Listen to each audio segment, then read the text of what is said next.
Welcome, audience. This is Selena Parrish, KBA Director of Membership Products and Services. Today, I'm so excited that we have LouisvilleLexington Geek with us. They're endorsed by the KBA, and I'm pleased to have James Goatley, Account Executive, and also KBA member Christy Carpenter. Christy is EVP and Chief Technology Officer with Springfield State Bank in Springfield. Thank you both so much for being on today. And let's just kick off today's podcast. James, tell the audience all about the services that Geek is offering and how you're supporting community banks throughout Kentucky.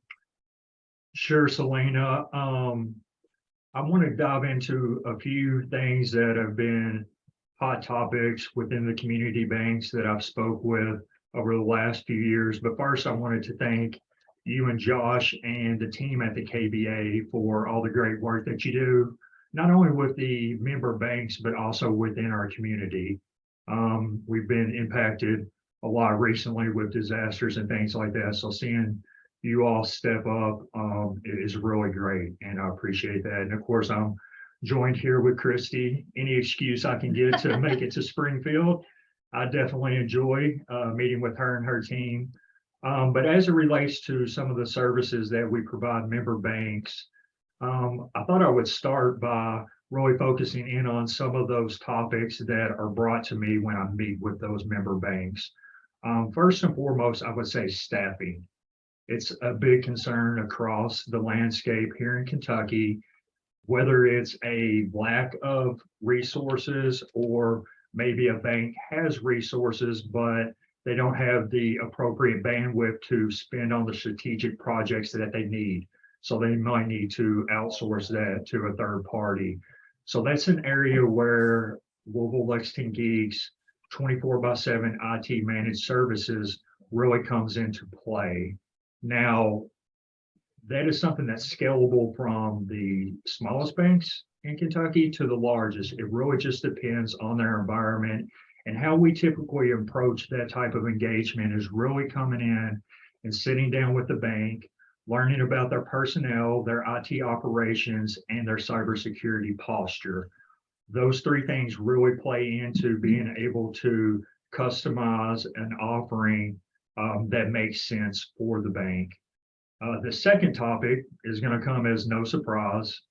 It's cybersecurity. It's almost always a topic of discussion. When I sit down with member banks, there's various things we can bring to play when it comes to cybersecurity. First and foremost, starting with testing. That's something that banks are required to do on a regular basis. We typically advise that banks do an assessment or a pen test on an annual basis. And with that, we really like to take the results, attack whatever needs to be remediated right away, and then build out a roadmap from that.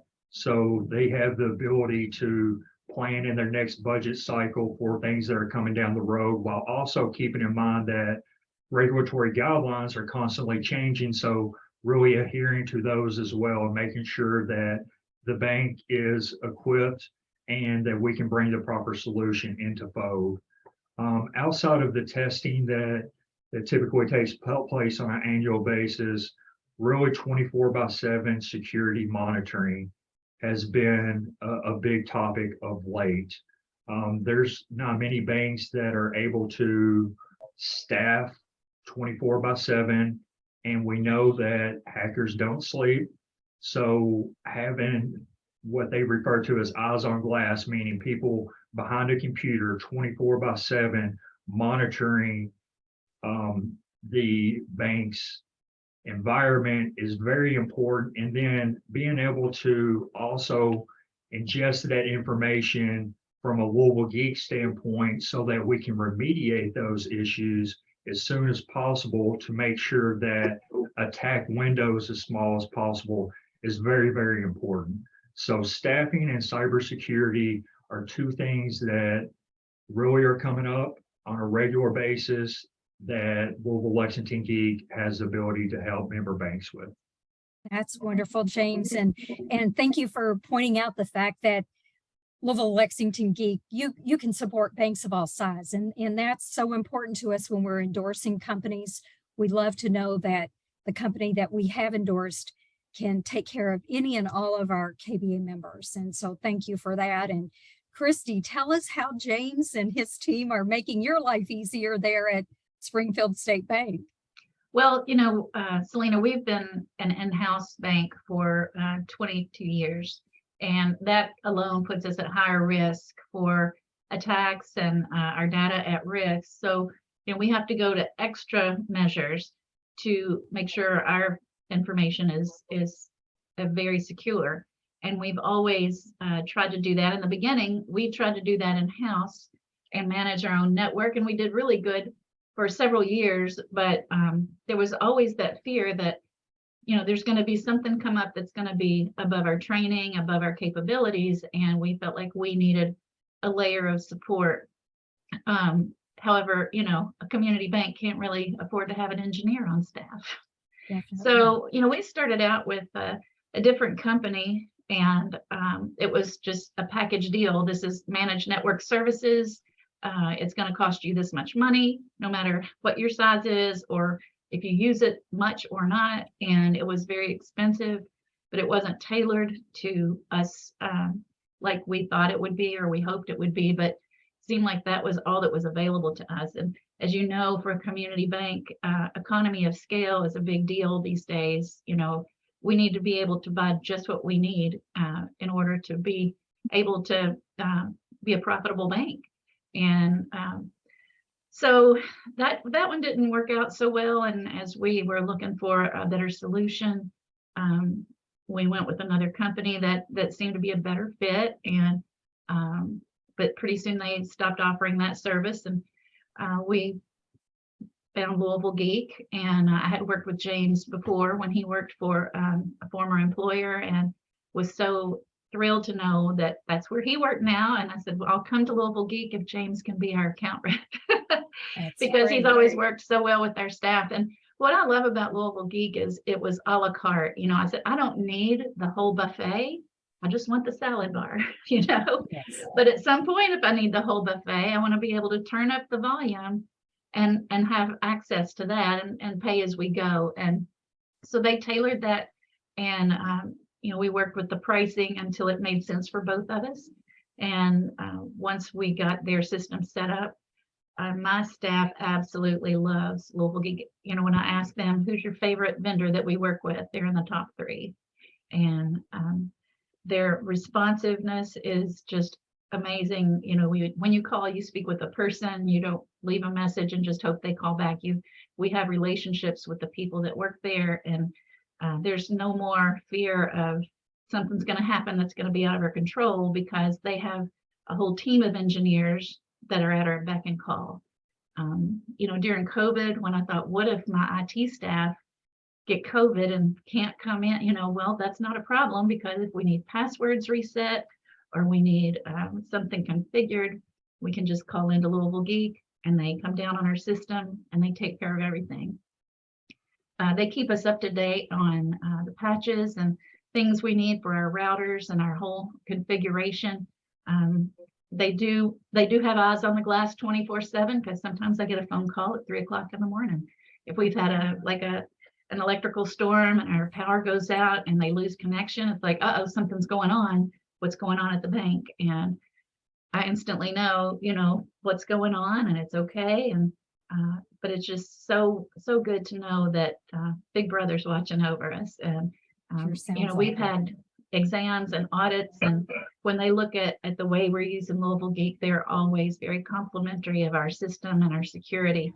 And I can't say enough good about them. I could talk about it all day, but I'll stop and give you a break. That's definitely peace of mind to have Louisville Geek there. And I know all of the banks that have talked about recently going through some IT exams. I don't know that our IT exams are getting any easier out there in the industry. So it's great to have a company like Louisville Geek taking care of things for you, so that when the examiners do come in, you're in good shape. That's for sure.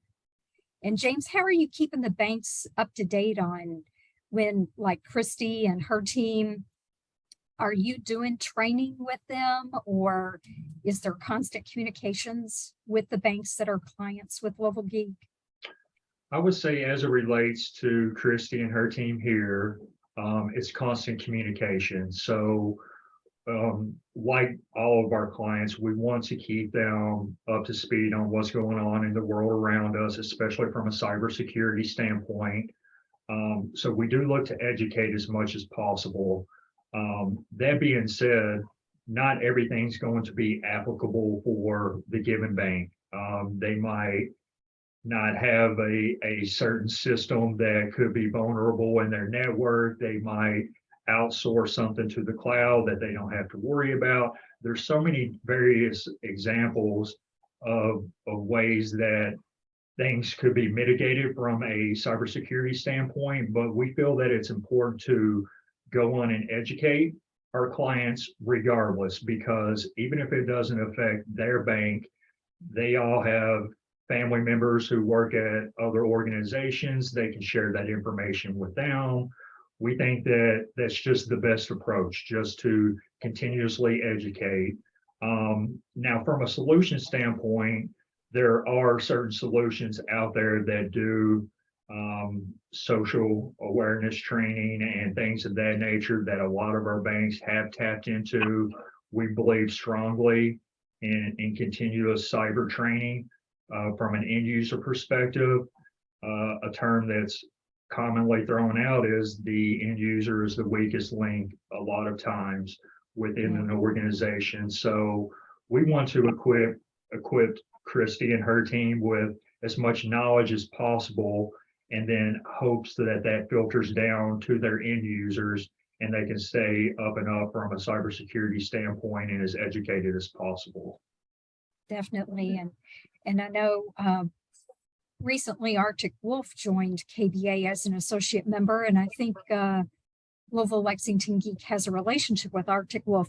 Can you speak to that? How's Arctic Wolf connected with the relationship that you all have with them?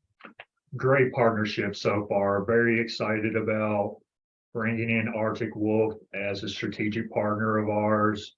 They have the ability to monitor 24/7 log aggregation, correlation from SIM service, and be able to threat hunt, report, and log everything that's going on into an environment.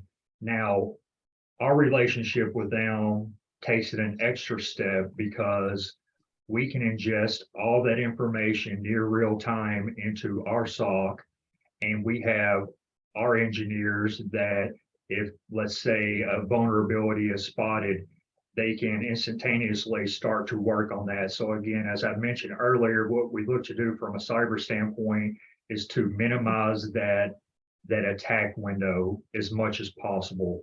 So having someone like an Arctic Wolf from a cybersecurity standpoint, then being able to ingest that information and remediate those issues from a technical standpoint in-house at Louisville Geek is very powerful. We really are, as I mentioned, are loving the partnership thus far. Think that it's going to bring a lot of value to the member banks throughout the Commonwealth. And that's one of those things. I could talk on that for probably 20 minutes, but we need to dig down into it at a later date. Would be happy to do so.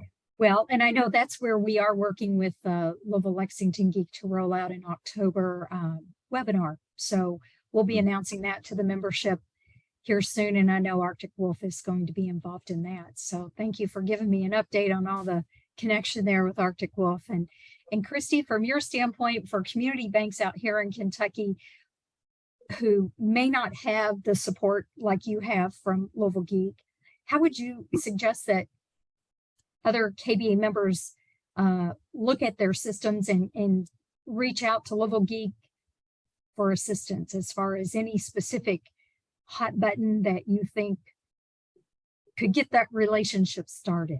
Well, I know in my position, I get calls every day from just, cold calls from random vendors saying, you need an MDR solution. I've got it. I would like to price it to you. And, they always want to price us things without a relationship. Yeah. And, if you want to buy things like that, that's one thing. But to me, the relationship is the investment. When you're with a company like Lexington Geek and they can supply a lot of those needs and do the shopping for you of, you need this piece and now you need this piece. It's just an incredible investment. And I know a lot of banks, they say, well, I don't pay for that yet and I'm not having any problems. I don't really think I can afford it.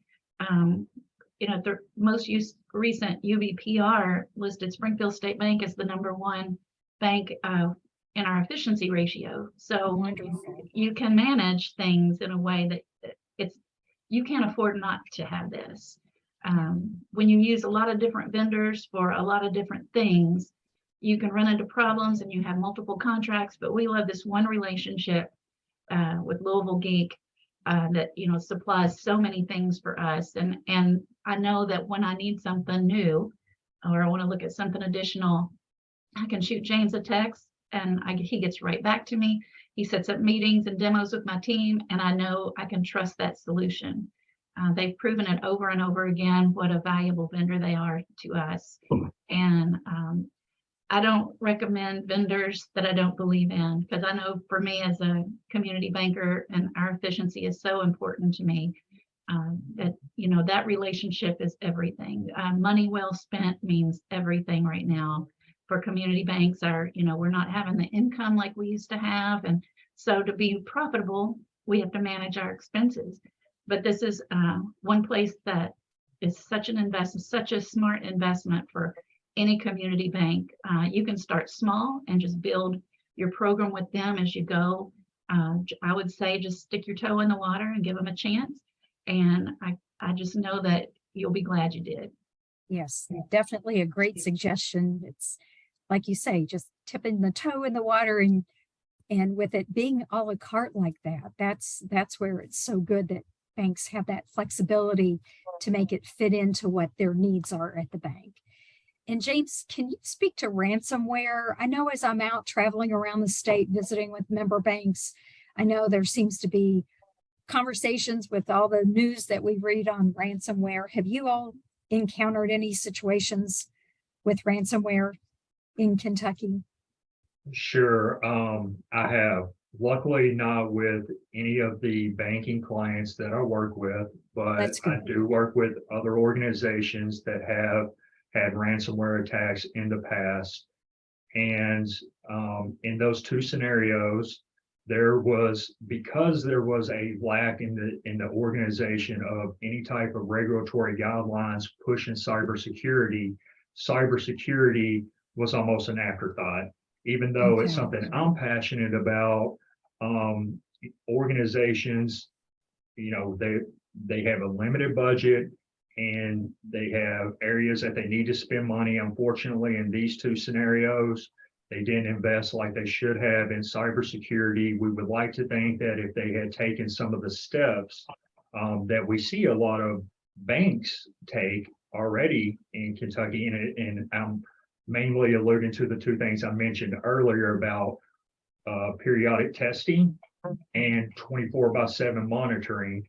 If they had taken those steps, it could have been prevented. If not prevented, that attack window would have been smaller and it would have been less painful for the organization. Now, again, luckily, none of my banks have experienced that, which I'm hopeful for, but unfortunately, it's almost a matter of time. The mindset in cybersecurity has moved away from prevention to detection and respond. We know we're susceptible to a breach. If it does happen, how do we respond? Who's the team we rely on? And how do we get things remediated? So that's really kind of the mindset that we go into with our banking clients and other organizations that we work with. We think that cybersecurity bleeds into all other areas of the business, including network infrastructure, IT ops, et cetera. So really having that security mindset is something that we want to take into every conversation and be wary of. Definitely. And that's good to know that KBA members have not been any of those clients that you've been dealing with on the ransomware Most side. definitely. And James, tell the audience, what is the best way for them to get in contact with you? Is there a phone number or email address? Yeah, sure. So my phone number, direct number is area code 859-576-2912. And feel free to call or text me. And then my email address is jamesg@lexgeek.com. Any of those ways, I'd be happy to communicate with. Of course, folks at the KBA know me, so I'm sure if they Yes. reached out to you all, they would be able to get a hold of me, and likewise with Christy and other folks that I work with, and blessed enough to be going to the conference next month. So hopefully I'll run into some people there and be able to exchange some contact info as well. Exactly. And so audience, I hope all of you are planning to be at the KBA convention. Please register. We'll look forward to seeing everyone at Marco Island starting September 17th through the 20th. And Christy and James, thank you so much for being with us today. It's been great to have a conversation about all the great work you're doing out there for all the banks. James and Christy, thank you so much for your input on Louisville-Lexington Geek and the work that they're doing for Springfield State Bank. And until next time, this podcast is a wrap. Thanks, everyone. Have a great day. Thank you. Thank you.